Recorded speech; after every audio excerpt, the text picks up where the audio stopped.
From the sports station, here's Alicia Daddario. Good evening. The Utica Comets were looking for some revenge against the Rochester Americans. All right, next year I think I'm going to have to be the honorary guest. Honorary guest, look at this. Oh, definitely. We started with 4 teams. We ended with 2 today, and then 1 left as a champion. Does it feel like it's been 40 years since the first game that was here? Not when I look at this book. As the Hamilton College men's hockey team prepares to make history at the top of the hour, and then right after that, these 2 teams meet back up on the boys' side. Mikhail Bushinsky is not only a skilled hockey player for Utica College, he's also a businessman. Not only was this a win for women nationally, but right here in our own backyard. And as for opposing players, this is a path they don't want to skate, as a sea of green awaits them on the other side of the glass. Good evening. It may have been raining, but that didn't stop the Utica College football team from taking the field for their spring game this afternoon.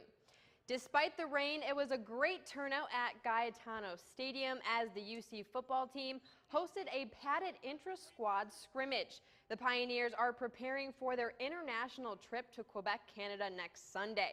Now we got our first chance to see this year's squad, including who we might see at the quarterback position this fall. Coach Blaise Fagiano said the competition will be extremely tight and will come down to the wire.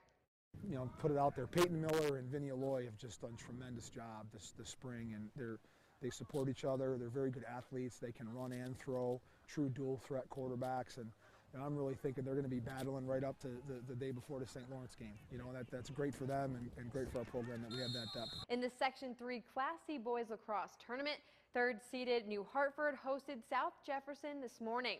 To New Hartford High School, it was a clash of the Spartans in the Class C quarterfinals. The home Spartans wasted no time getting on the board. Less than 2 minutes in, Mike Fiorentino to Connor Nelson, back to Fiorentino, and goal. Beautiful passing there, and New Hartford goes up 1-0. And there's plenty more where that came from. We've seen this play before. Nelson finds Fiorentino, fakes out the goalie, then scores. They make it look so easy. Fiorentino, Nelson, and Owens each scored 6 goals in the 20-9 victory. New Hartford will play Homer in the semis, 5 p.m. on Tuesday at Liverpool. Go Comets! Meet the Utica Green Men. It all began when the team was formed back in 2013 and 2 strangers became good friends. We didn't know each other at all before we even started doing this.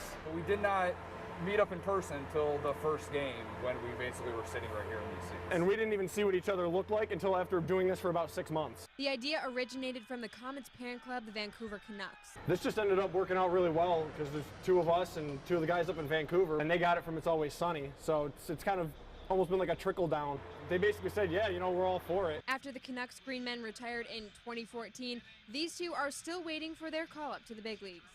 We're still hoping. That's the dream. Fingers crossed. I mean, I'm still waiting for that call. We're the only 2 green men left in the organization. So, I mean, it's only a matter of time, right? Coach, seriously, if you ever need some backup, yeah, we're right here, buddy. I mean, I'm ready to book my ticket. But back here in Utica, both agree the gig is exhausting, but their fellow fans keep them going. The fans are why we do this. I mean, we have fun with the players and everything, but there's no doubt it's the fan interaction that keeps us doing what we do. It's a fun way to end the day or to start the weekend or something like that, just to get out of work mode and come and do something like this, which is just purely fun. Really stupid and fun. Pretty much, yeah. And as for opposing players, this is a path they don't want to skate, as a sea of green awaits them on the other side of the glass. One word to describe the Utica Green Men, probably be wild. I know they do some pretty goofy things.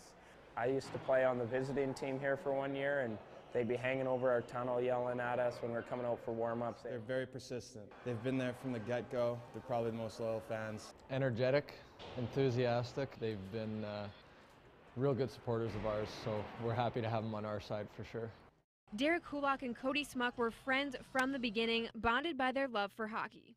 You know, knew him pretty much my entire life. We actually grew up on the same street in our hometown of Saskatoon, so you know, playing minor hockey, you know, he was on pretty much every team that I had. After the Huskies played in the national championship final, life changed for both players.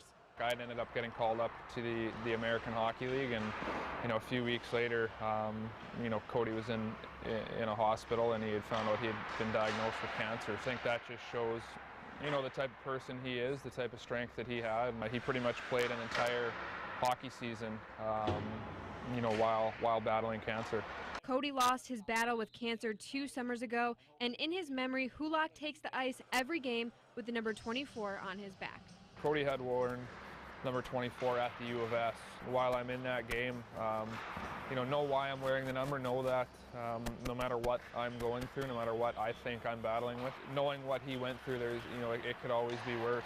Unfortunately, Derek's loss didn't end with his friend Cody. In 2007, he also lost his mother Alina to cancer as well. And every game, he honors and remembers her when he writes her initials on his hockey stick. She was always kind of my #1 fan and my biggest supporter.